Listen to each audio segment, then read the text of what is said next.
আসসালামু আলাইকুম everyone, welcome back to my channel. আমি কল্পনা জাহান। সবাইকে মাহে রমজানের শুভেচ্ছা। আবার একটা নতুন স্বাদের রেসিপি নিয়ে হাজির হলাম। সবাইকে সাথে থাকার অনুরোধ রইল। আজকে আমি বানাবো মটরশুঁটি বান রুটি, ভেজ বন রুটি বলতে পারেন আপনারা। এটা আমি কিভাবে বানাচ্ছি বাসায় সেটা আপনাদের সাথে শেয়ার করব। এখানে একটা বোলের ভিতরে আমি 2 কাপ ময়দা নিয়ে নিচ্ছি,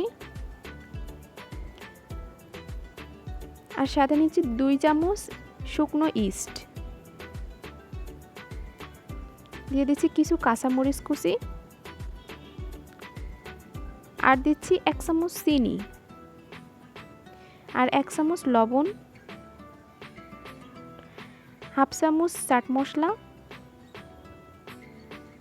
হাফ চামচ শুকনো মরিচ গুঁড়া, আর কিছুটা গাজর কুচি খুব ছোট ছোট করে কুচি করে নিয়েছি আমি। আর এখানে মটরশুঁটি সিদ্ধ করে পেস্ট করে রাখছিলাম, সেটা দিয়ে দিচ্ছি। এখন শুকনো উপকরণগুলো হাত দিয়ে সুন্দর করে মেখে নিচ্ছি।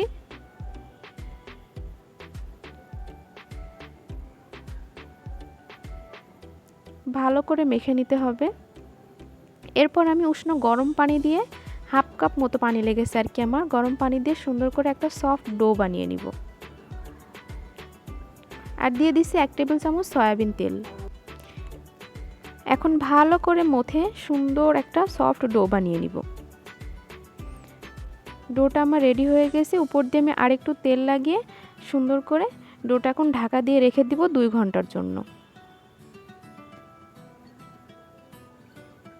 2 ঘন্টা পরে ফিরে আসলাম। দেখুন ডোটা ফুলে ডাবল হয়ে গেছে, কতটা ফুলে গেছে, পুরো বাটি ভরে গেছে। এখন এর ভিতর থেকে বাতাসটা বের করে দিব।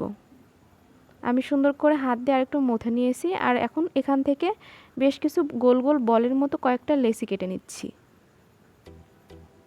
এই যে দেখুন আমি কতগুলো গোল গোল বল মতো করে নিয়েছি। এখন সুন্দর করে হাত দিয়ে শেপ দিয়ে এরকম একটা ছাঁকনির ব্যাক সাইডে তেল লাগিয়ে এরকমভাবে আমি একটু শেপ দিয়ে নিব। আর রাইস কুকার স্ট্রেনারে আমি আগেই তেল লাগিয়ে রাখছিলাম, এরপর ওর ওপর আমি বসিয়ে দিচ্ছি।